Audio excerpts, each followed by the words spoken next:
minute. Come on. Okay. Uh, can you see, is my screen covered or any? That's what you're seeing, right? On the Zoom? Yes. Okay. Okay. So, hello, everybody. My name is Nick Vlasis, and I'm a postdoc in Professor San's group at Columbia University. And I will doing the final lab session of the short course on the generation of constitutive laws using neural networks. And hopefully, if we have time, we'll go through the reinforcement learning lab session as well. We are aware that the Jupyter notebook doesn't appear for everyone currently in the folder. So please be patient. We're working on it, and if it doesn't appear by the end of the talk, we will be uploading it shortly. Okay. So for the first lab session, the first part of the lab session that I will be talking about, we're going to do the simplest neural network of the work that we've presented today, but probably the most fundamental one. I think if you get the grasp of what we're trying to do today in this lab session, you will kind of start to get a grasp of how you can start building constitutive models for yourself. Okay. So the very first part of the lab session will be training using Sobolev training for a hyperelastic energy functional. Okay, so practically this is what Professor San talked about in the morning, right? We will have a multi-layer perceptron and a feed-forward neural network that will input an elastic strain tensor, elastic strain information, output a hyperelastic energy functional, and its derivatives should be interpretable since we're talking about hyperelasticity. Its first derivative should be a valid stress tensor. Its second derivative should be a valid stiffness tensor. Usually in classical, I'm giving you a general overview. I'm going to go through it again in details in the Jupyter notebook. So in classical machine learning, the classical machine learning approach, we would, if we were training a hyperelastic energy functional, we would just constrain our optimization with an L2 norm, meaning just constraining the predicted hyperelastic energy functional. However, we want to build a hyperelastic law, meaning interpretable derivatives. So we will have we will be constraining our networks with higher order norms, meaning, for example, an H1 norm, like we will see in these tutorials, that constrains both the energy and the stress, or we can even have an H2 norm that constrains the predicted energy, stress, and stiffness fields. This is called Sobolev training, okay? Because this is a Sobolev norm. So we've seen that this training method will give us much better accuracy of predictions for both for all of the energy, stress, and stiffness fields with the exact same number of training samples, like the classical, compared to the classical L2 norms. So I'm just giving you a motivation of why we're trying to do what we're doing today, okay? So I'm going to start going through this first notebook that will give you the simplest way to train a hyperelastic energy functional. We're going to start with probably the simplest hyperelastic energy functional you can think about. We're going to start with linear elasticity, and we're going to do it with an invariant formulation, meaning that our hyperelastic energy functional, linear elasticity, meaning isotropic, can be fully expressed in an invariant form by just two strain invariants. Here we will use the volumetric strain invariant and the deviatoric strain invariant. Okay, the volumetric strain is nothing else than the trace of the strain tensor, the elastic strain tensor, and the deviatoric strain invariant is just the norm times the scaling factor of the deviatoric strain tensor. Okay, we can even we can define a direction for the deviatoric components of our elasticity, and we can use the invariance to recover um, the initial strain tensor if we want to as well. Okay, uh, we're talking about hyperelasticity, meaning if we take its derivatives with respect to the strain, we will be getting stress measures. Okay, we get the derivatives of the energy functional. I mean, here we define two stress invariants: the mean pressure and the deviatoric stress. Each one is a derivative of each one of the uh, strain invariants. Okay, um, and then if we want to, again, recover the entire stress tensor, we can use this formulation: mean pressure times the identity um, tensor plus a scaling factor, our deviatoric stress times a direction, our deviatoric direction. That's okay. This is just a very simple background of our two invariants that we will be using in this lab session. In the next example that I will give you later in this tutorial, we'll be using an actual entire strain tensor, okay? But we're trying to decrease the dimensionality as much as possible, make it as simple as possible, okay? Um, okay, so we're trying a very simple example. We're doing isotropic linear elasticity. This is our hyperelastic energy functional. We have our bulk modulus, our shear modulus. Um, we can see that the volumetric and the deviatoric behaviors are coupled, meaning that we, uh, our energy functional is still as simple as possible, right? So what I'm talking about is supervised learning algorithm, right? Meaning that it's the simplest form of neural network training that you may encounter, meaning that we want our neural network to predict some values that match some true labels, right? So in this example, we're going to do exactly that. We're going to generate our data set for hyperelasticity. To do that, since we are talking about elasticity, meaning path independence, we can start sampling uh, our strain space in a grid, in a uniform grid. Okay, so for example, a structured grid as well. That's a since we have just the strain invariance, it's pretty easy uh, to sample our space. So we're going to start with a 50 by 50 uniform grid. We will define what is the value range of our invariants, the volumetric and the deviatoric one. Um, you, of course, you can play around with the size of the grid, the density of the grid. Here it's a 50 by 50 grid, so it's a pretty small data set, but it's a simple function, so we can see it's pretty efficient as is. So again, of course, you will figure out what your application range is if you want to use it as a constitutive model in your finite element simulations. Figure out what your strain range is and go from there. Okay, what you want to train your neural network on. So we will define our our material parameters, and we're going to sample we'll define our actual hyperelastic energy functional that we will sample in a grid, right?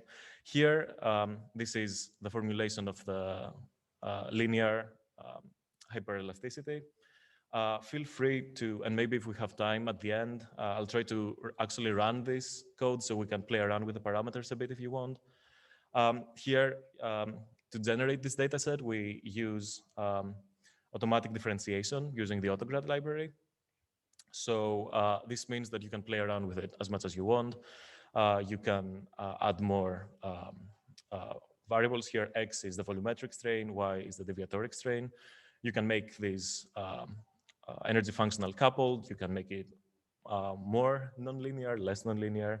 Uh, and then, of course, like we expect that our neural network will have different behaviors. Like if it's a more difficult problem, it will have the performance will change accordingly. Okay, So we have automatic differentiation. We define our function. We can get the uh, automatically get the derivatives, meaning with its input, the volumetric strain, the vectoric strain, meaning we can get the mean pressure, the deviatoric stress. Okay, so we define the function that gets this.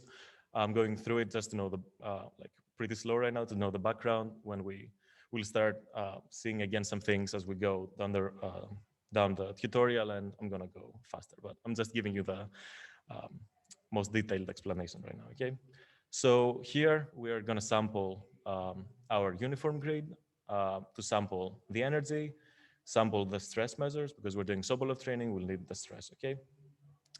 And we're going to create our supervised learning data set.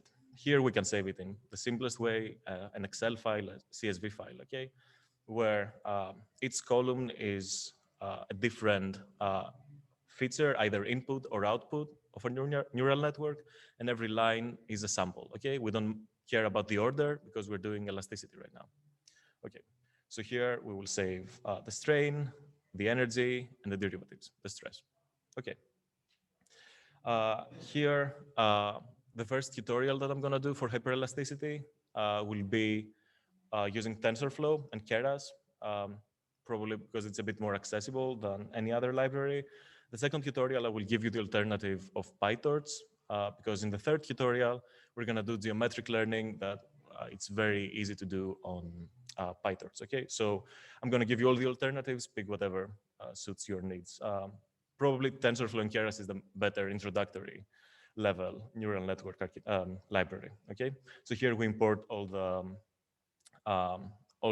TensorFlow functions that we'll need. You will see we will introduce our Keras layers that we'll need, our optimizer, the loss function types that we will use, and some scaling functions. I'll talk about it in a bit. Okay, so the neural network architecture, the simplest possible. It's a feed-forward neural network, a multi-layer perceptron, 2 hidden layers, 1 output layer. Okay. Here, the one trick that we use, Professor San talked about it later, is that earlier, sorry, is that we actually we have created some simple modifications for increasing the degree of continuity of our activation functions. Here you see we have our fully connected layer um, that has 100 neurons. It would have a ReLU activation function, rectified linear unit, but we have added 2 multiply layers, which is nothing else than a element-wise vector multiplication of the output of the previous layer to increase the continuity. Okay, we usually machine learning people don't really care. Classical machine learning people don't really care about high continuity in their neural networks, but we're doing mechanics, meaning we want smooth functions, and we want to be able to take a lot of derivatives of our functions, meaning stress and stiffness, okay? So we increase the continuity by this simple trick. Feel free to play around with these activation functions, use any other nonlinear ones like the sigmoid, the tan8 activation function. Actually, in the second tutorial, we're using the exponential linear unit, which is also nonlinear, and it kind of works as well, okay? This is just a hyperparameter that you can play with. Okay, so this is our architecture, 2 hidden layers, multiply layers, and 1 output layer. We have the energy functional, okay? That's our output to do the supervised learning with. Okay, here we define the class of our dense network, the hidden layers, multiply layers, output layer. And here is the one that will actually do the forward pass of the network that will make the prediction, where we put our strain input and it will give us the energy output, okay? So that's our neural network architecture. Next, we will be talking about how we're actually gonna load the data during training. TensorFlow is, especially TensorFlow 2, you can define batch generators, meaning just an entity that will load your data, your input, your output, and your gradients in this case, since we're doing Sobolev training, sampling it by small batches, and um, this will be used to actually like automate sampling during training.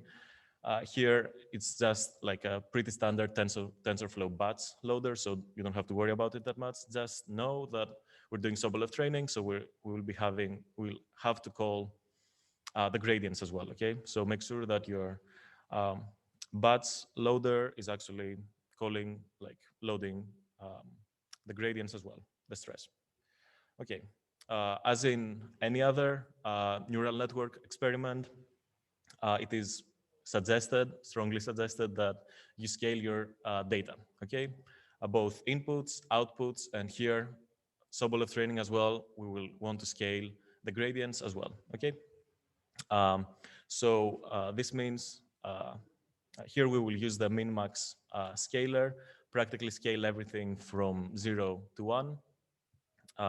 We want everything to arrive. Our neural network waits to not have like any crazy jumps, not suddenly see some very large numbers and confuse the training. And most importantly, when we arrive at the loss function, we want our everything to be unitless, meaning energy and stress to be completely unitless. So we have a very smooth like training situation.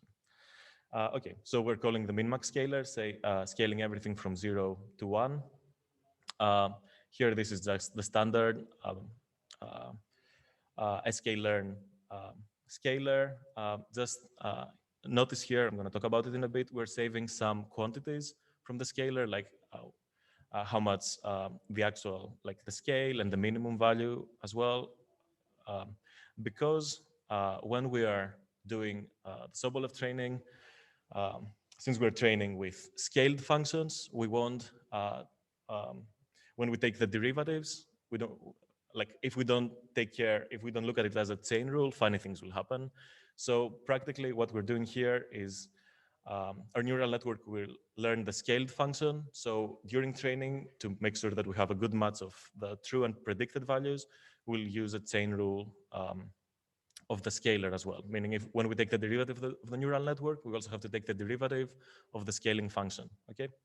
I'm not going to go through the details. It's just some very simple math, a very simple chain rule at this point. So feel free to take a look at the thing. We've already implemented it in the training procedure below. So yeah, just be careful when you're doing Sobolev training, scale things properly and do the chain rule. Okay, so Sobolev training. Our loss function is not just an ELT norm that constrains the energy, but we also have another term that constrains the predicted stress, the gradients, okay? So you can use any type of norms that you want. Here we use the mean square error norm for for our predictions, energy and stress, okay? And our total loss will be just the summation of the two.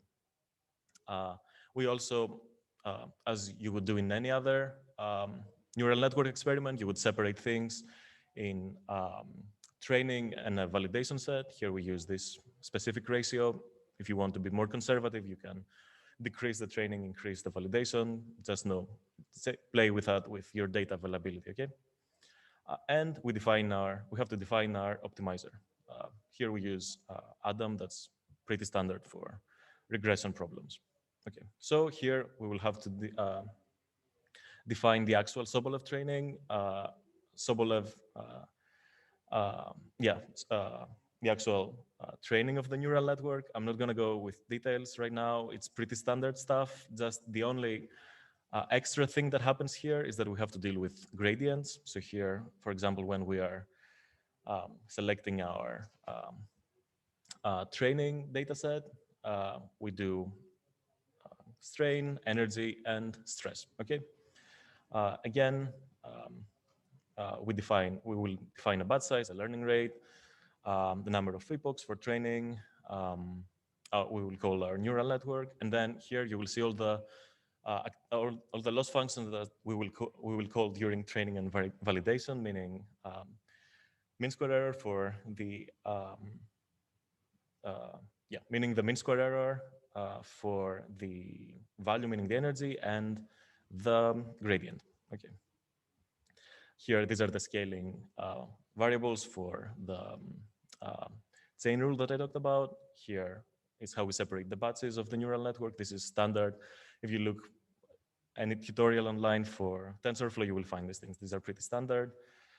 Okay, here we have defined the function that does that takes the gradients of our neural network. Okay, we want our at every time our neural network sees a sample, it also takes the predicted gradients of the predicted function. Okay, so this is just the TensorFlow way of taking gradients with respect to the inputs, and here is our loss function. Oh, sorry, I activated Siri. Okay, weird accent, I guess. Okay, so this is our loss function. Here we constrain the values and the gradients. If you want to play around with it later, feel free to comment this part out, meaning that you will only constrain the gradients, okay? And you will have the classical L to norm approach. Your neural network will know nothing about any H1 norms, okay? Yeah, here are just same step, but for testing, it will call the gradients of the predicted gradients and will give you the value of the loss function, so you can see if your neural network is actually learning for the test set. This is just the standard training procedure. Uh, just calling what will happen in one training epoch, calling every batch. And here you will append all the information about how the training goes, like the training loss and the validation loss. Okay, this is just metrics that will help you to see if your neural network will actually train, and this just calls the training to actually start training through the epoch, the number of epochs that you define. Okay, here I'm gonna show you how we've already run it pretty successfully, and feel free to play around with it and see if you will get different results. We're calling the Sobolev trainer, the training, the scaling parameters, and then running it. Okay, here we are training it for 100 epochs. The training loss and the validation loss are pretty consistent. I'll show you here in a plot. Here we actually, oops, sorry, visualizing the prediction. You can see here, this is the training loss curve. You can see both for, and this is the, sorry, in the validation set, the loss curve. You can see both the value and the gradient, meaning the energy and the stress. They have, both in the training and the validation, they have very consistent results. And I suspect that if you remove that H1 norm training, the stress term, you will see much worse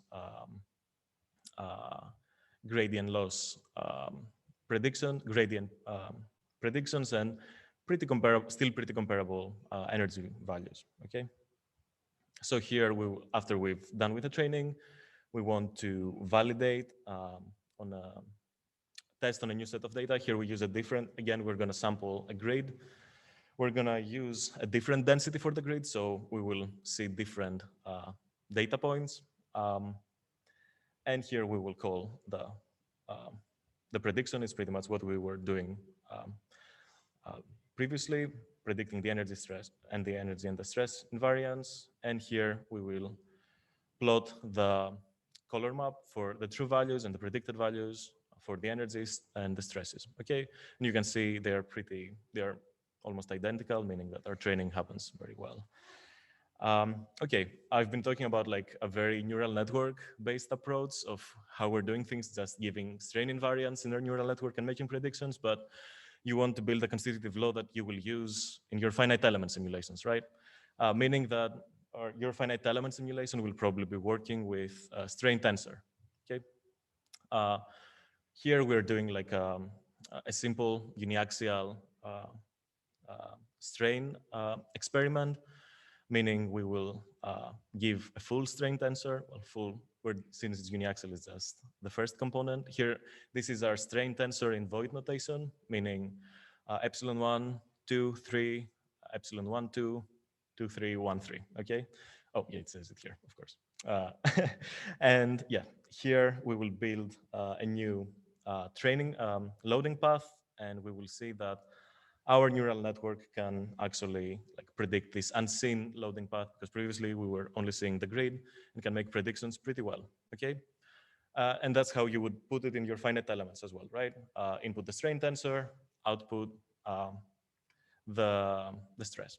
Of course, here we had a small step to turn that strain tensor into the strain invariance, okay? Finally, one thing that we see in our, we will also probably encounter in our neural networks is that our data will probably have noise, okay? Uh, these were synthetic data up to now, so they were very clean, and it was expected that the behavior was going to be pretty good, okay? But here we will make it a bit more difficult for our neural network, and it's something more real. Your experimental data will never be smooth enough. So here we will use the same data set and add some noise, okay? Just a simple noise in the predict for the same strain. We have some noisy energy and stress data. And we can, with this new noisy data, we can rerun the training, and we can see that still our neural network does pretty well. It's a simple energy functional, and run the uniaxial strain test. And you can see there is like some small oscillations that can probably remedied with more dense data. And they are, of course, the fact that come from the fact that we have some noise, okay?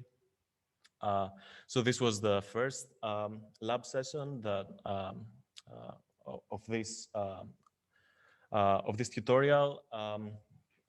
If you are using our Sobolev training code, please cite our papers. And of course, I would like to thank Mian for compiling this Jupyter notebook, okay? So this was the first part of the session. I'm going to, if we have time at the end, I'm gonna go through it and run it once with everyone and accept questions. But yes. Yes, of course, of course. Yeah, I don't know if for some reason I cannot see the chat, but uh, any questions? Are there any, if there are any questions in the chat, please let me know and like feel free to answer as well. Um, if there are not any questions, I'll continue and feel free to stop me at any time as well. Now I'm gonna start going a bit faster because we're gonna see the same patterns again and again, okay? This was the simplest neural network training that you could see. That will be parts of other neural network trainings that we will see later, okay? So the second part uh, of this lab session, it was compiled by Jayu. And we're now gonna train hyperelastic energy functional, Sobolev training again, but now we're doing finite deformations, meaning a bit more difficult problem. We're gonna use inputs that are an entire strain tensor. Still trying to formulate Sobolev training with that. We're gonna use PyTorch this time, okay? We're gonna give you the alternative of using PyTorch for your constitutive models if you wanna work with that, okay? Previously was just TensorFlow. Okay, I'm gonna start by describing a bit the model. It's a very, probably again, the simplest finite deformation model, isotropic. It's a non-Hookean model, okay? That its formulation can have like either two strain invariants or full, the entire deformation gradient in it for the stress. But here I'm gonna give you some alternatives in the way that you can represent your energy and your energy conjugates, meaning stress and stiffness. Okay, so this is our Hookean model. This is the first Euler-Kirchhoff stress measure. Here again, we are defining our model, bulk modulus, CR modulus. Here, we're going to give you a different approach, okay? Now we have a much bigger input space, meaning that previously we had only two strain invariants. We can sample everything in a grid. Now we have an input being the entire strain tensor, the deformation gradient, meaning that if we were to do a grid, a multi-dimensional grid with that, it would be pretty difficult to sample it efficiently, okay? So we're going to, since it's still elasticity, we have the luxury of being able to do it, sample it randomly without caring about the path dependence. So here we're sampling random deformation gradients. We're going to sample 10,000 deformation gradients, the entire tensor. We're going to pre-process to get the Jacobian, the first strain invariant, use that to get the energy, the first Euler-Kirchhoff stress, okay? And we have our data set of 10,000 training points and 100 testing points, okay? Here, as you would do if you were writing the model by hand, you would have to think, is my representation of my variables efficient, okay? When you're writing a mechanics model, you have to think, okay, what strain measure am I going to use? The deformation gradient is pretty general. Even it does hold the most information, but it's pretty general, okay?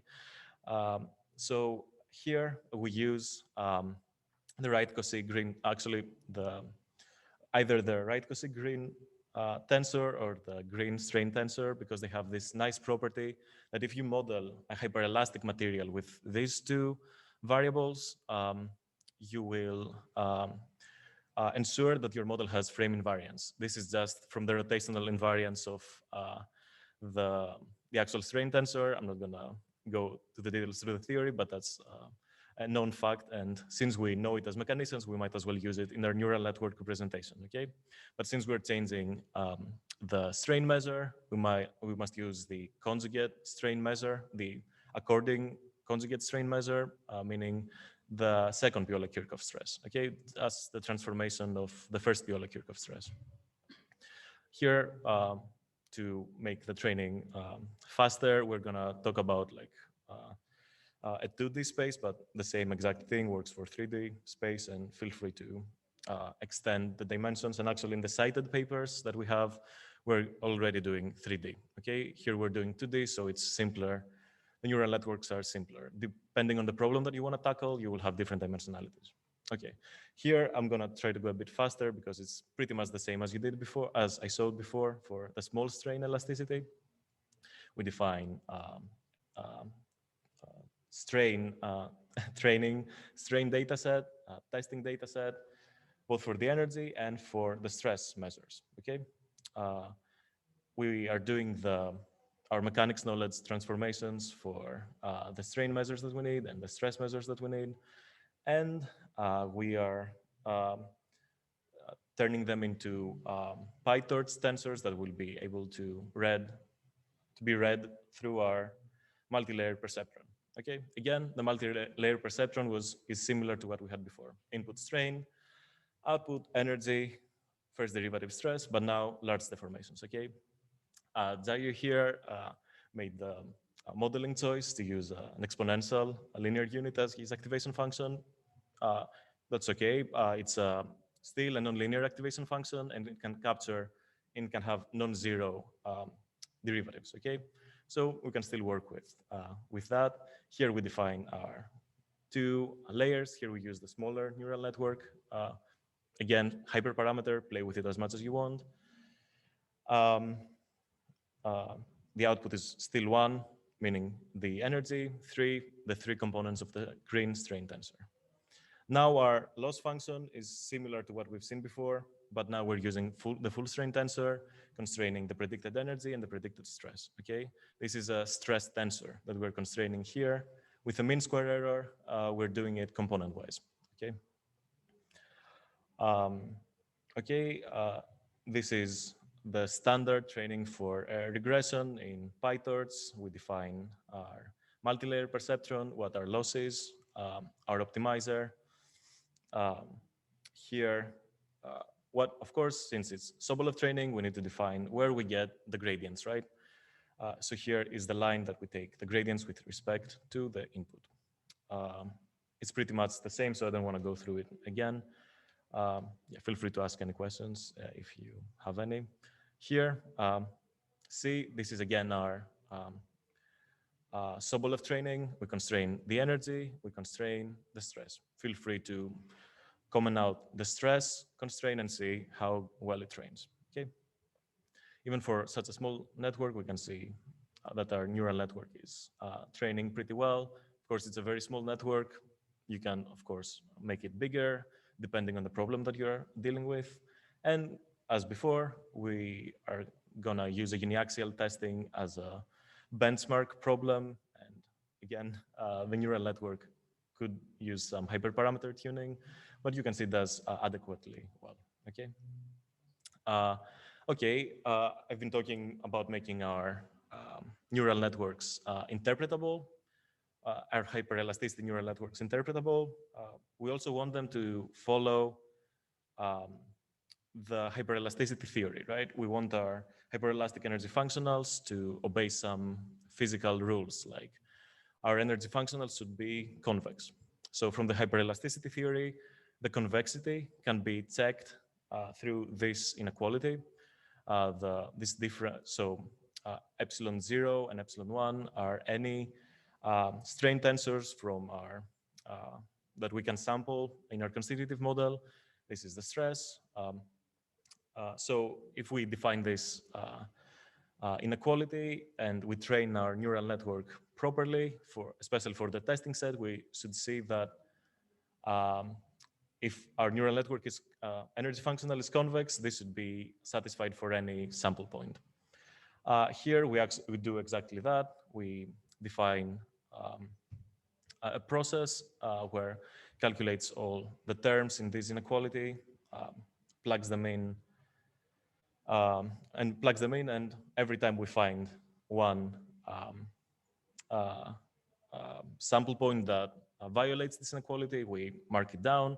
Here we can see that our neural network, since it's not like fully optimized, it still has, and the training is probably pretty sparse. The training sample is pretty sparse. We have 5 in our in 100 testing points. We have 5 that violate convexity. Okay, that's something that we possibly want to remedy, depending of the risk of the application we're actually trying to use our constitutive model for. Okay. We see that we have this problem with our neural network.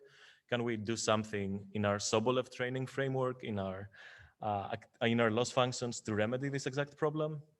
Here, we use a very simple trick, but pretty efficient to enforce inequalities in our loss functions. Practically, this is uh, the inequality for the convexity, and this is the ReLU activation function. The ReLU activation function tells you that if this quality in here is negative, it will give you 0. If it is positive, it will give you something positive. Actually, this value here. That's the rectified linear unit activation function. And this means that if during training we have something that violates this inequality at any point, this part of the activation, the loss function will activate, and it will start correcting in our back propagation. Here we do like a very simple way of applying the inequality. There are easier ways. There are more sophisticated ways to do it, but this is a very efficient one. Okay. And here we can see the training, we just train it again for 1,000 epochs. We don't increase anything else. We add this term here, and okay, we run the same uniaxial test, and the same convexity test, and we can see that we reduce the number of violations. But still, out of 100 points, 4 of them being violated is not that bad. Okay. So again, feel free to cite our papers when you're talking about Sobolev training and mechanics. And if you have any questions, I'd be glad to answer any. And yes.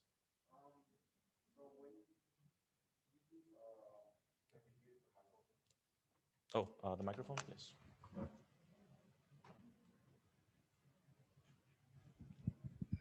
Hello. So, is there anything similar to the multiplied layer in the for the PyTorch if you decide to use? So the great thing with the multiply layer, and thank you for like bringing the spotlight to my idea. Great thing with the multiply layer is that it's very easy to implement. It's just a vector-wise multiplication, meaning you have a vector multiplied with itself, you get the square of the vector component-wise. So if you wanted to do it here, let me find it. Yes. So here instead, you could put a multiply layer between these layers, practically multiplying the output of this layer with itself, okay? So you would have another line that's x equals x times x. That's the multiply layer, okay? And we like it because, well, at least I do, because it's a very simple way to implement, to increase continuity in your uh, learned functions.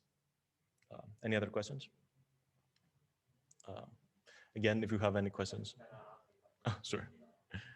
Oh, yeah. So we talk about the rescaling, but I noticed that in the last training is not scaled. The last component on the. Do you think that Yes. that may be the reason it's not Of really course, successful? all of these processes that we're doing here, nothing is standard. Okay, we're just trying to make our lives more easy. Uh, if I think indeed if we added some form of scaling, and later in the next example that we do PyTorch energy functional with geometric learning, we do scaling and we see the benefits of that. So yes, of course, if you can do scaling, do scaling. It's a bit of a headache to figure out the chain rules, but if you figure it out, it's worth it. Okay. So if I remember correctly, the XLU look The very close to the the yeah. The only thing is that the corner where you grow up so is have a smooth yes, so increase, right? Do you have the the shape I don't know functions? if okay. Sorry, do you have the actual? So this is the rectified linear unit. That's 0 here, identity here. The exponential linear unit, it's not 0 here. It's a nonlinear exponential looking like function. Okay, so you have a nonlinear part, and that's what the neural network uses for the nonlinearity. Uh, but yeah, these are very similar as well. I prefer rectified linear unit as the basis because it's very easy to understand. Okay, it's piecewise linear. Okay, so I can go to sorry to the last part of doing hyperelasticity. Actually, can someone grab my charger from my bag because it's like at 5%, 10%. Okay, so the last part of our uh, of generating constitutive models for hyperelasticity. I think there's one back there. Oh, yes. Sorry. Yeah.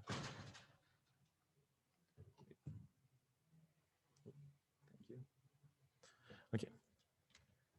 Okay. So the last part of training hyperelastic models, we'll talk about probably the most complex constitutive model that we will describe today that uses geometric learning to model a family of microstructures. Geometric learning is, again, is machine learning on graphs and manifolds, okay? Practically, we want our neural network to not, up to now, we've been talking about surrogate models, meaning just one microstructure you can think about. We didn't have any microstructural information in our models, but now we want to start introducing that. And we do that efficiently by introducing our microstructure information as graphs, node-weighted, undirected graphs. I'll talk about that in a second. Um, so again, this Jupyter notebook is programmed by Mien, and it's using the ideas from this published paper. Uh, okay, so let me see. Again, we're talking about finite strain hyperelasticity. Okay, right now we don't have any synthetic data that we know the actual formulation for the of the energy functional. We will perform offline a lot of numerical simulations that are very heavy using an FFT solver. I'll talk about it in a second. And we'll use a neural network to try to discover the energy functional. This is something that you will probably do. I doubt any of you will want to publish a paper by just generating some synthetic data from a given formulation and try to train a neural network model for that. That wouldn't be very useful since you actually have the exact formulation. But here we actually want our neural networks to discover this energy functional, and we don't have a formulation for it. And we're just gonna feed it a lot of data and hope that it will learn something. Okay. Again, finite deformation. We will use the right Cauchy-Green strain tensor for the reason of frame invariance. Its energy conjugate stress pair is the second two times the, well, yeah, it's uh, uh, half the second Piola Kirchhoff stress. And our energy functional will also be a function not only of the strain this time, but also a graph, the microstructure. Okay. Um, in this lab session, we will talk about a hybrid architecture uh, that inputs the microstructure pre-processed as graphs, some measures for this microstructure. It will uh, put this microstructural information for different microstructures through a geometric learning encoder that performs something like an unsupervised classification of the polycrystals through a series of graph convolutional layers that will learn features from the graph, uh, pooled, put through a multi-layer perceptron, and an encoded that will generate an encoded feature vector that has compressed all the information from the graphs. Then this, along with the strain information, can now give us, can be put through another multi-layer perceptron that, like previously, will do the regression of the hyperelastic energy functional.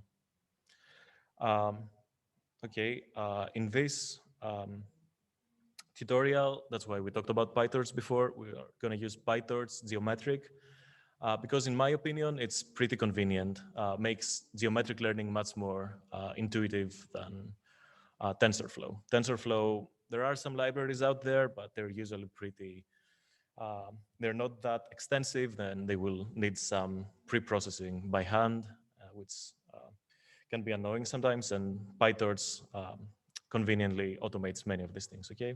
So you import your PyTorch library, you need to install your geometric library as well. Um, and the very first step of your data of your training is to pre-process your graph, your polycrystal microstructures into node-weighted, undirected graphs. Let me, a very quick side note what this exactly means. Just a minute. Did I not save it here? Oh yeah, here it is. So look at this sample microstructure that contains 5 crystals. We can turn it into a node-weighted undirected graph. Graph meaning that when 2 crystals touch, when they are in contact, they share an edge. Every node in the graph is a crystal. When 2 crystals touch, they share an edge. This is undirected, meaning that we don't care which way the edge goes. There is no any significance in the direction of the edge. And it's node weighted, meaning that every node in the graph holds some information that is saved in a vector.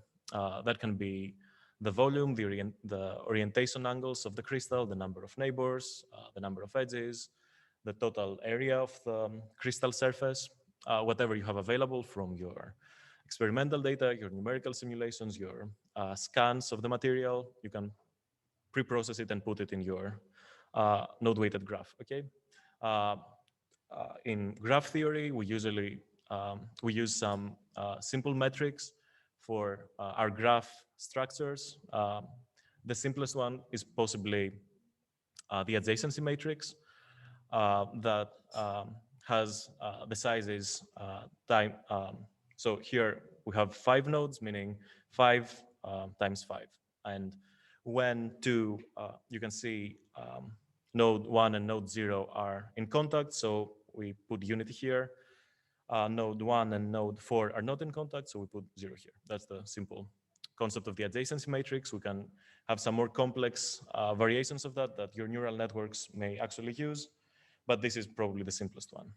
And we are also have our node weights saved in a feature matrix where uh, every row is a node and every column is a feature, meaning, for example, that could be the volume and the number of neighbors, okay?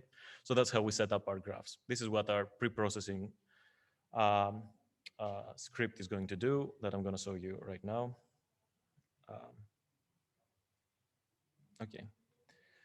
Um, here, this lab session is pretty long to run, so I'm not going to run it right now. All the data are available there, so feel free to run it.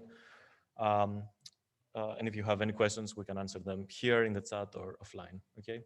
Uh, so, oh yeah, other than the microstructure, of course, we need to record some information of the actual behavior of the material, right? Like the hyperelastic behavior here, hyperelasticity, random deformation gradients through our FFT solvers. Okay. Oops, sorry. Come on. Yeah. Okay. So our database has our graph structures and elasticity data. Here, this is the pre-processing step that will build all these graph structures that will be fed into our hybrid neural network architecture.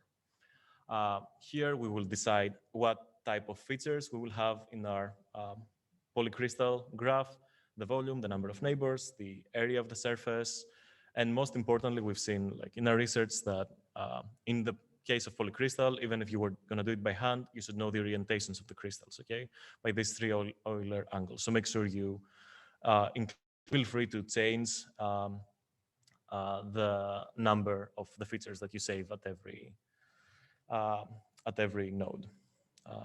Okay. Um, also, I don't know, I just got a notification for the chat. Apologize. Okay, I'm gonna address the questions from the chat a bit later, sorry. Okay, so here this is the actual post-process, the pre-processing part of the script. We're gonna build our adjacency matrices and we're gonna load our feature matrix. And we're gonna turn that into a tensor form that PyTorch recognizes, okay? So these are Torch tensors, the adjacency matrix and the features. Okay, again, our FFT simulation is large deformation, meaning that we can describe it by the deformation gradient and then second Piola-Kirchhoff stress. Sorry, the deformation gradient and the first Piola-Kirchhoff stress. That's how it comes from the FFT solver, but we're gonna pre-process it into right Cauchy green tensor and our second Piola-Kirchhoff stress for frame invariance reasons. Okay, we're doing exactly that as we did in the previous example. I'm gonna go through that because we've seen that before. Be careful.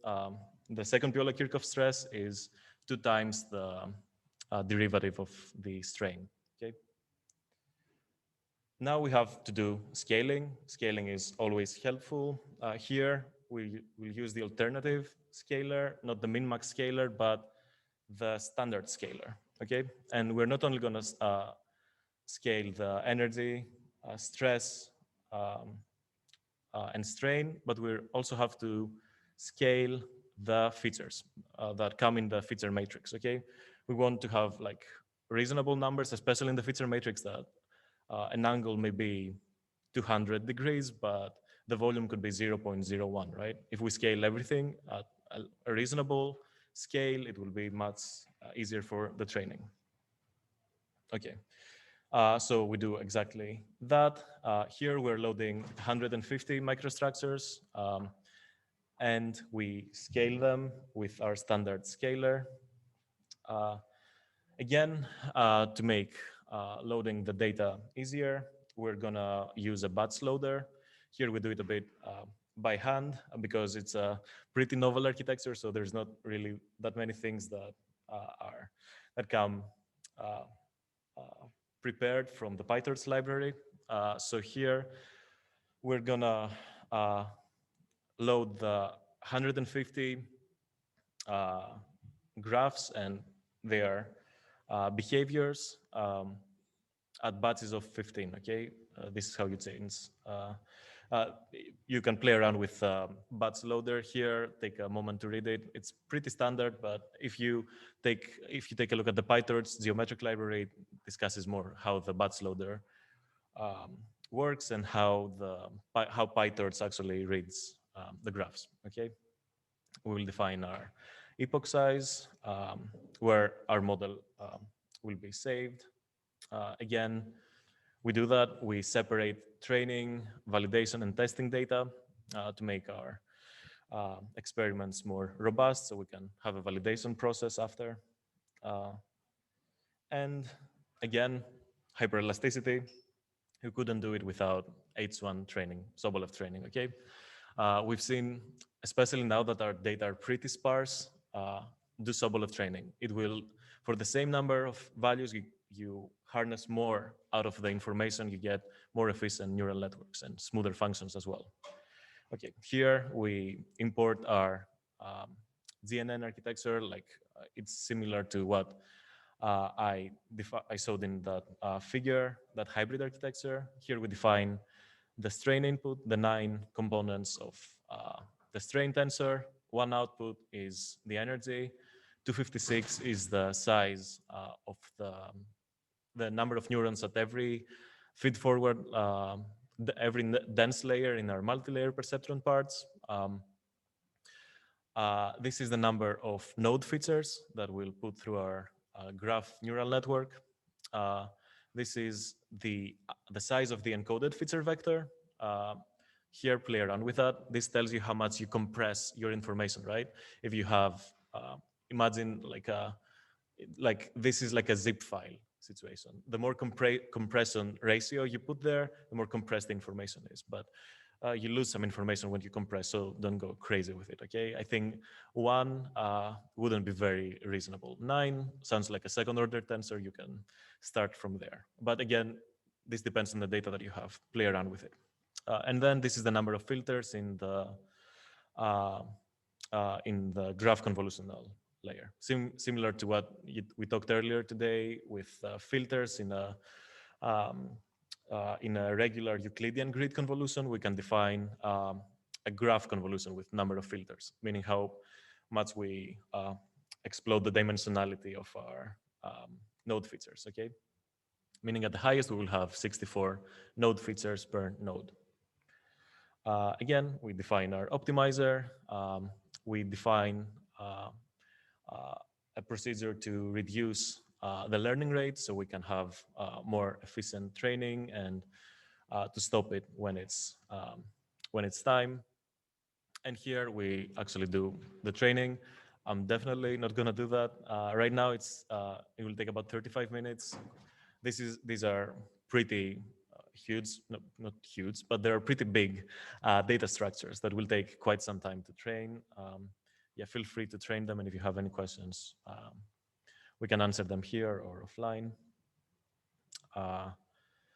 Then we want to test our trained neural network on a subset of the data. We select some data, some microstructures randomly from the data, and we can even plot the predicted stress. Here it's a bit countering. Well, we're talking about hyperelasticity, so what we're showing here is that your behavior, your predicted behavior doesn't have any memory, it's path independent. We've been only using feed-forward networks as parts of our neural network, so there's no memory here. You can go crazy with the inputs, you will always have a one-to-one correspondence of input and output.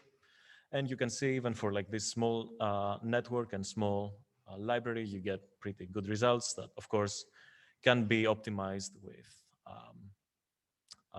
the hyperparameter optimization of the neural network and the increasing, of course, your data set, okay? Or even playing, if you know that you have some symmetries in your material, feel free to use some strain invariants to represent your constitutive laws. So this is the part about the geometric learning of the lab session, feel free to ask me any questions if there are any in the audience. I know I kind of glossed over it because we're running out of time, but yeah, feel free to ask me any questions. And of course, run it yourself, play with hyperparameters, and would be glad to answer any questions. I don't know. Okay, I don't see any questions in the chat about that.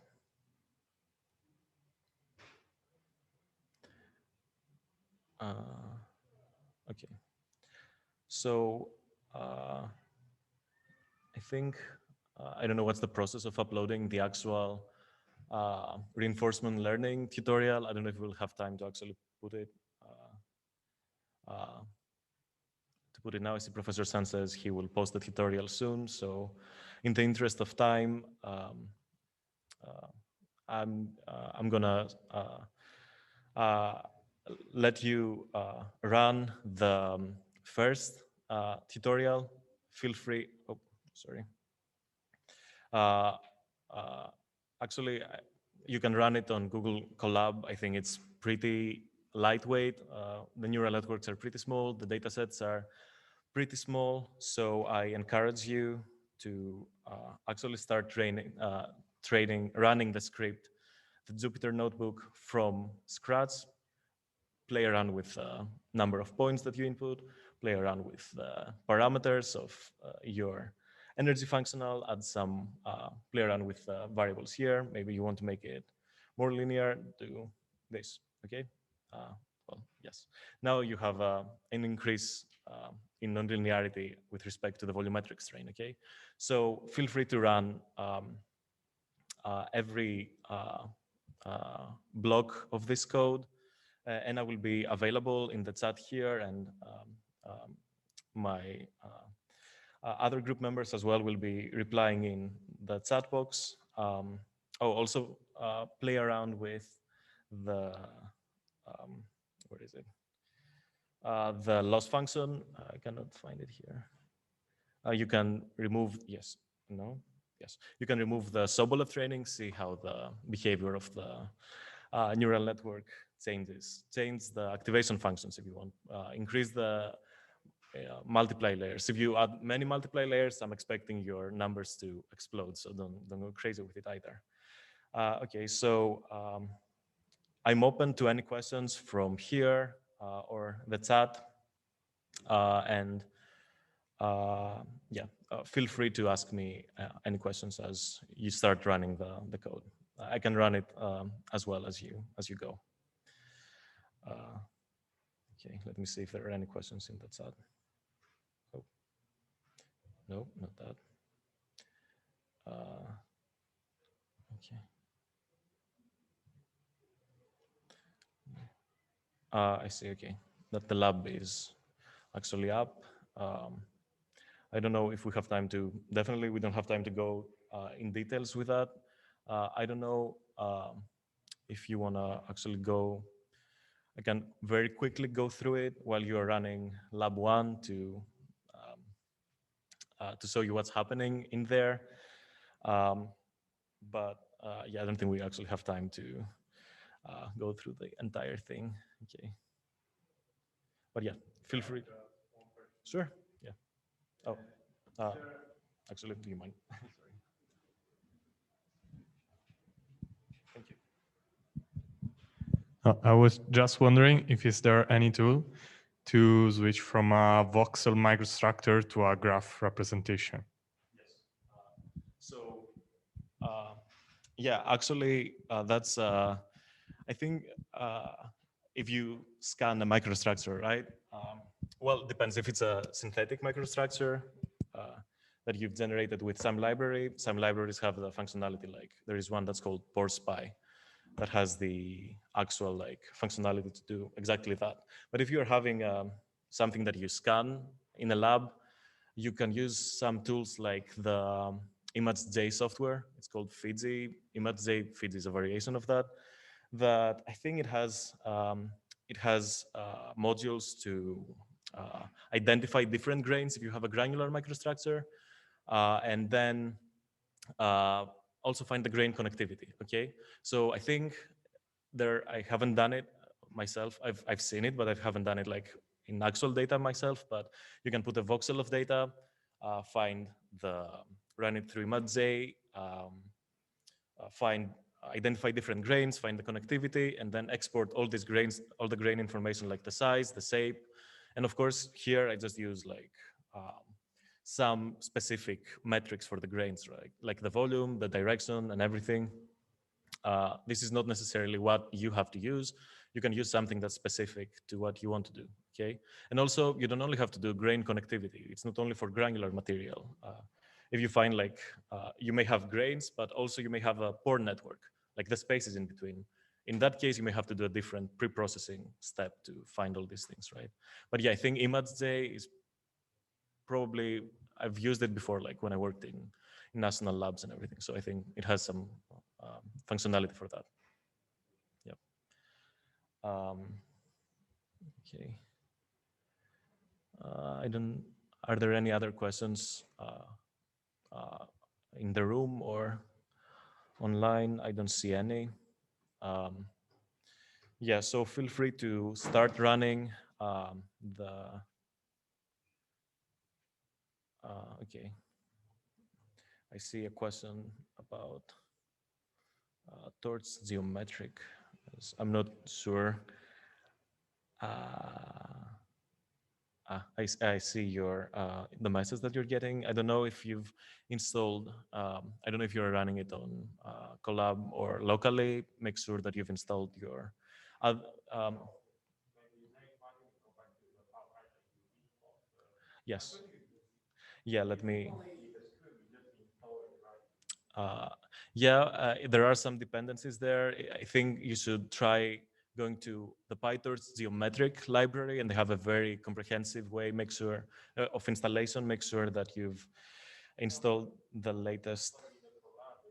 Yes, yes, it's correct.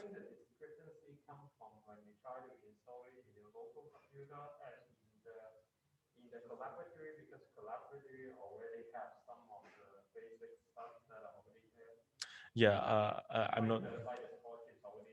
Yeah, and yeah, and also when you're installing PyTorch geometric, they actually last week I realized that they updated it, and I had to update my PyTorch installation and then update uh, Torch geometric. Okay, so yeah, I suggest you take a look at the PyTorch geometric library. Uh, okay, thank you, Mian. Yeah. Any other questions? Um,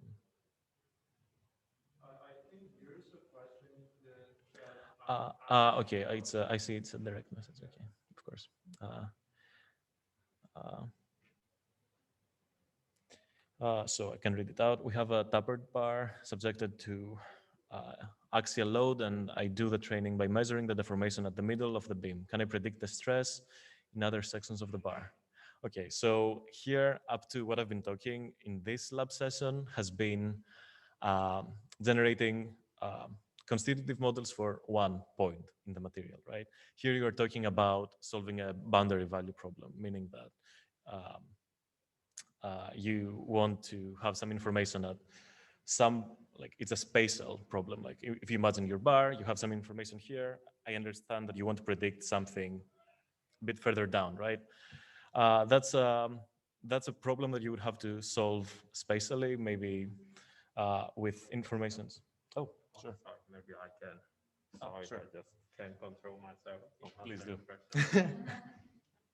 So I think first to build a focusing engines is possible, but then to do it rigorously will require solving an inverse problem if you have enough data. So the question asks, we subject to axial loading and then do the training, measure the deformation of the middle. It depends on what kind of material you have. For example, if you have a linear isotropic material, it will be different than nonlinear. And then by axial load, you load it with different magnitude, with one magnitude. So those details may require, but we can certainly construct we can certainly construct some constraint. If you know the dimension of the Yeah. paper block, we can create kind of like a digital twins, create a boundary value problem, Yeah, that starts to and sound like then a pain. And we can try to pose a minimization problem. I think it would be non-trivial, but it's also pretty common for inverse problem on identify material parameter. In this case, we may not want to identify the material parameter, but the consequence is that we probably that may be a more physical driven way to predict the stress. Then also the other way is just basically just predict it, maybe, right? So to build a machines, but how to validate it, or how to Yeah. are you doing it? Are you create a focus engine only work for axial loading with certain amount, or you want to create something general? So It also kind of starts like a pin situation, right? Like a boundary value problem. You have some information in here and you're solving an equation, but I think it goes. yeah, probably. So I think Yeah. to state it, I mean, I don't know, you can disagree with me, but I think you can formulate the problem, but whether the training will be successful is hard to predict. It depends on more Yes. precise informations and Yes. then how we train it. Yes. So thank you. Oh, please. Okay. Ah, okay. So any other questions here or in the chat? I'll be. Oh, sure. Oh, yeah. I'm sorry. Need to optimize that.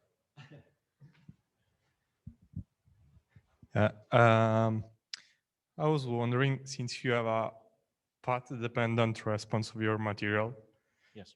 if you have considered the implementation of a recurrent layer instead of a feed forward, or So, okay. how can you deal with this So, aspect of the responses? I'm gonna advertise my talk for tomorrow that I do exactly that.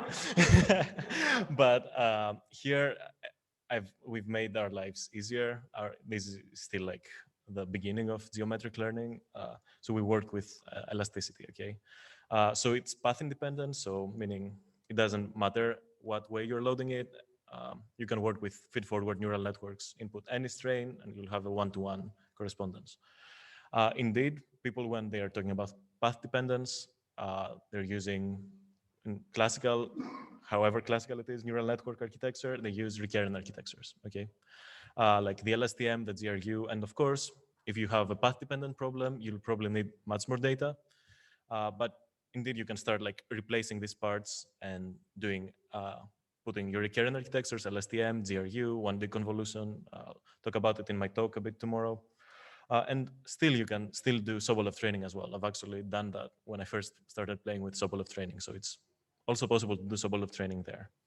Yeah, actually, in my talk tomorrow, and I think Professor San skipped today because of the time constraint that we had. We found a way to still use these feed-forward architectures and do elastoplasticity, like path-dependent behaviors with still feed-forward architectures by separating elasticity and plasticity in a hyperelastic energy functional and a yield function, like you would do in classical plasticity. But yes, recurrent architecture is the most straightforward way to do it. Yes. Yes. Okay, so practically you can use this by storing some state variable alongside the. Correct. Yeah, it depends on the architecture of the layer. The LSTM has like this weird configuration. My personal favorite that I will talk about tomorrow is the 1D convolution. That is like the 2D convolution reads like bundles of information. The 1D convolution reads strips of information, like, and it saves memory like that. But yeah, whatever you can. I think, and you can even plug these architectures here with some modification. Okay, thank you. But I think, I mean, I don't know whether I understand correctly, but my understanding is that training LSTM or recurrent LSTM is actually very difficult. So it's easier to pose a problem, but then the training itself is Yeah, very challenging. Yeah, the setup of the architecture is not necessarily difficult. There are millions of tutorials online that you can do pretty fast, but tuning the hyperparameters and making sure that you feed the right amount of data, the right type of data. If you are having path dependence How do you know when to load and unload? How much loading and unloading will you need, right? That's a problem that you have to worry about when you do recurrent architectures, because you're learning patterns, and if your neural network don't see these patterns, it won't be able to make predictions on these patterns. Hi. Maybe this question is a little tricky. I'm sorry for that, but I trained the tutorial 3A without the without the MSE gradient in the last function. And Sorry, that's tutorial 3A. yeah, Okay. Stop And- me when. Where is the question again? so I trained everything without the gradient part in the loss function. Mhm. And in the loading test, the results are pretty similar, continues being very good. So maybe the data was very easy. Yes, it's linear elasticity. Yeah. So yes, and we're giving it a lot of data, like Yeah. 2,000 data points. But actually, in my So I think that's mainly because the energy function they provide in the original example is just a linear quadratic function. Yeah. So this is just a plane in a parametric space. So it's really easy to get it. You probably don't need a gradient because the gradient doesn't change anyway. But for highly nonlinear energy functional, you may see the benefit. So here, for example, I do a nonlinear hyperelastic that has some exponential functions in there, and you can see the benefits, right? The more you go from L2 to H1 to H2, and energy, stress, and stiffness, like the more you add, the better it becomes with the same data. But Nick, can you go to the data? So The actual part, data? Can you just write another data energy functional on the spot? I mean, So, sure. Can I don't know. Can like, you write it properly? I- Can you write a new one it's that gonna be nonsensical, but I'm gonna write it anyways. So here, let's make it. so this is okay. You add an X or something. Yeah. Probably won't make much difference. Yeah, You it's add still if you pretty. mix the X and Y, maybe that would make a difference. Yeah, it's still pretty. Or you make how about you add an actual log or something? What? Sorry. How about you add a log of X or something like that to make it logic? Sure. I can do that, but let's see what will happen. Okay. I'm gonna go crazy with it. Okay, that's gonna. Yeah, I don't know.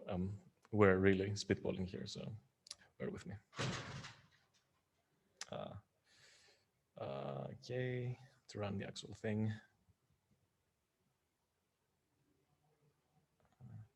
I think it's just one token. Yeah, I don't know if I think I've run this before, so maybe this is okay.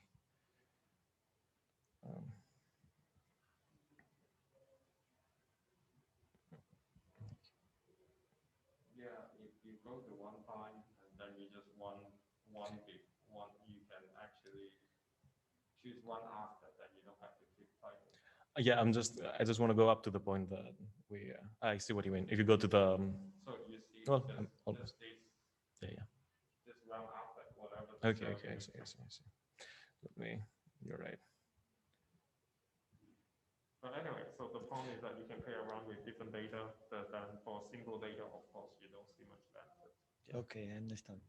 Thank you. While we're doing this experiment, I don't know if did I. Okay, it's learning. So. Okay. Any other questions while this is running?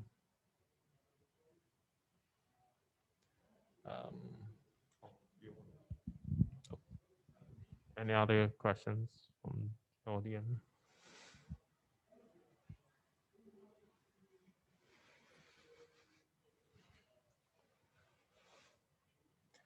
Yeah, I'm not sure how different it was from before.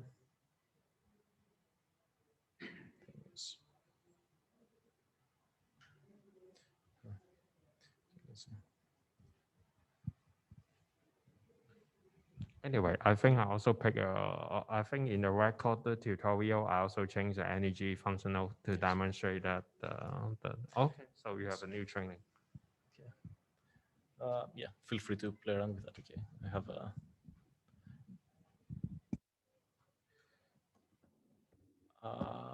So towards geometric, where is I'm not. I think you show the result before you answer. Oh, on this one, you mean? Yeah.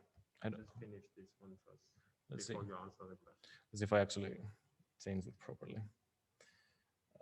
Just go to the color. Yeah, okay. So you see the.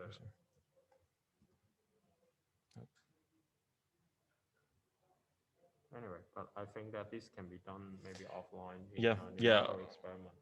Okay, something is. Yeah, I forgot to change the testing part, but yeah, I think we are running out of time to look at me playing with this with this code. So I'd be glad to ask some questions.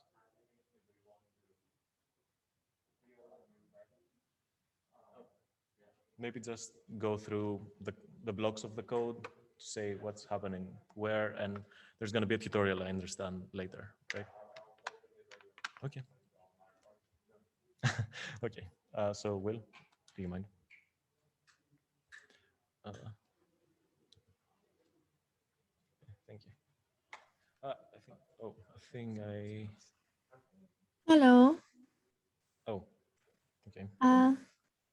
Yes. Sorry, I couldn't find the collab, so I don't know. For lab 4, you mean? Yes, so for the torch geometric, so we should just open the lab 4 in the share. So because I couldn't find anything related to it. Yeah, I'm not sure. Let me answer that question. Yeah.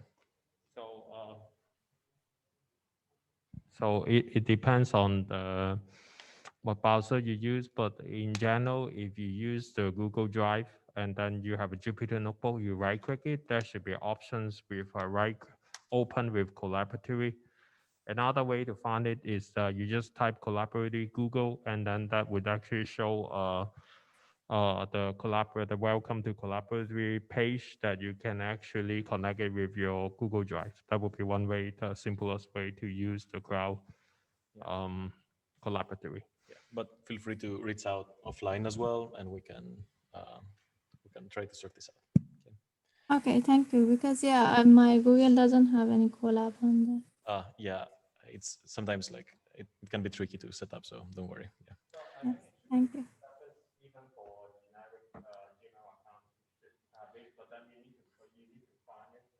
Yeah. Yeah. Sure. Yeah.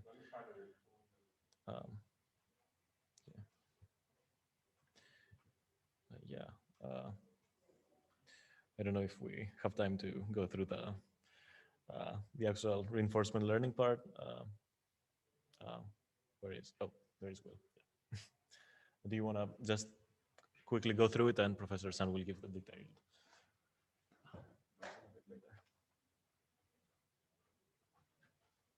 Hello, everyone. So this work is mainly based on former PhD students, Dr. Kun Wang's work, and also this collab is prepared by Bahardo, also our group member. So if you want to know more details about this work, please refer to the first, second, especially the first, second paper. So first, you need to mount this and make sure that you go to the correct folder and list all of the file here. So I just want to go briefly through this algorithm, actually. So this is the whole algorithm for training for using reinforcement learning to train the graph-based constitutive law. So there are 3 levels of iterations. So there's so for the first level of iteration, basically at the end of each iteration, you want to train the so-called policy value network. So for this network, you give us a certain state and you output the policy and the value. So when you say policy, is actually a distribution of action for a certain state. And within this iteration, so you need to run a lot of numbers of so-called episodes. So one episode is actually one run of the whole game that determines this constitutive model. So in each game, you need to run a so-called Monte Carlo tree search algorithm. So in this algorithm, this algorithm basically let you optimize the policy of pi here. And you run this Monte Carlo tree search algorithm multiple times until you for each of the state until you reach the end state of the game, which means if you start from the screen and you end, the end state will be the stress or traction. So if we say, for example, if we have totally 10 number of outer iterations, and we have for each iteration we have 20 episodes, or in other words 20 games, then we will in total run 200 games. And after all of this learning process, we will need to use this trained neural network f theta, and also set this parameter I will explain a little bit later in the Monte Carlo tree search for one more run of the game to generate the final converged graph, a graph-based neural network, graph-based constitutive law. So here are the parameters that you can play with in this program. So there are 4 parameters: number of outer iterations, and number of episodes within each iteration, and also how many Monte Carlo simulation you want to run. And this parameter CPU-CT is actually a parameter controlling the exploration and the exploitation. So I think Professor Sun talked about this before, and this parameter here. The larger this parameter, then you will have more exploration of the action space. So that's why at the final run, you want to make this number to be very small so that the model will not have any more exploration.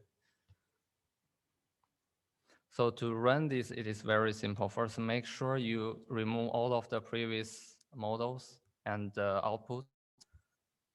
Then you can just import this code from a class that Kun previously coded. And then there's a very simple line of code that you just use the learn function. And as you can see that in this learn example, so you can see that there's a game final score. So this game final score is defined for each episode, which means each game run. So it is a combination effect of the accuracy of your training data and also test data, and also this score also consider the consistency of the game, which means that how random your result is. So this final score, final reward is either 1 or -1. So 1 means that your run of this game, the score is higher than a certain selected set of game. It's better than those selected set of game. So if it is -1, then it means it's worse than that. So for this simulation, I think we only have 200 episodes in total. And let me show you some results from this run.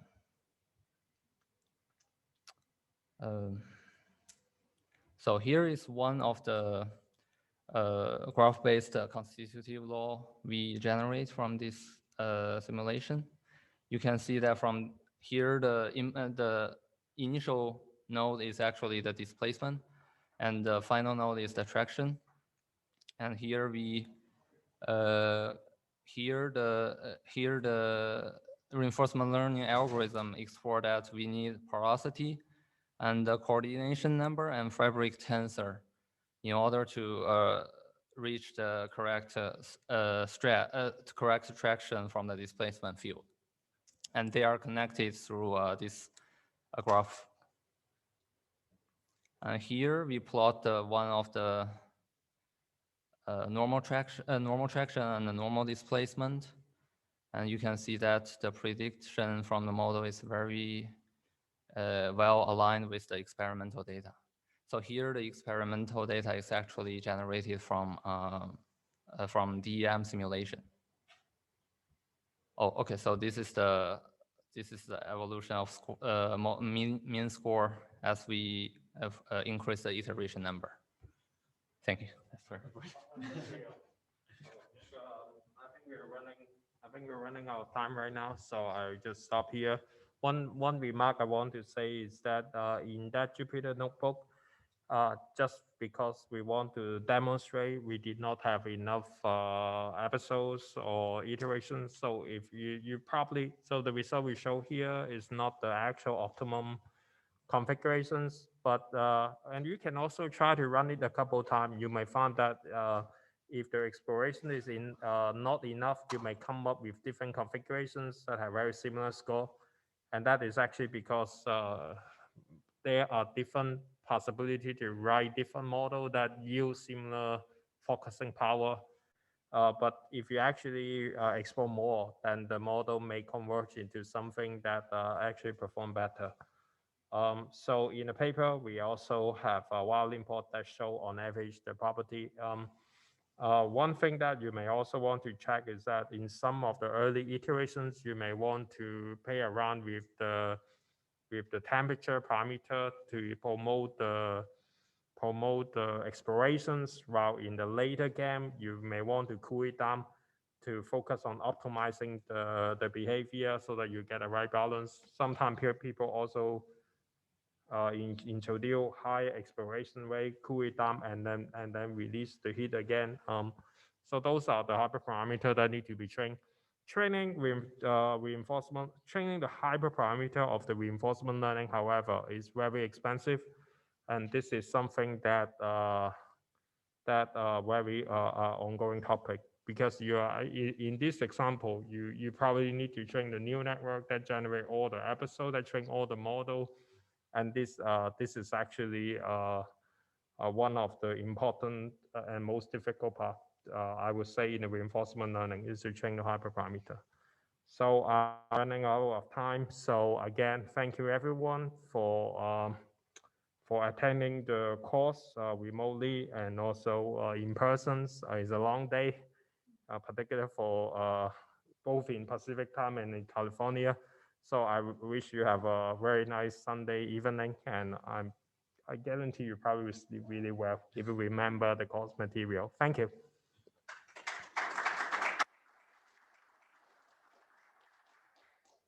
So I'll just end here.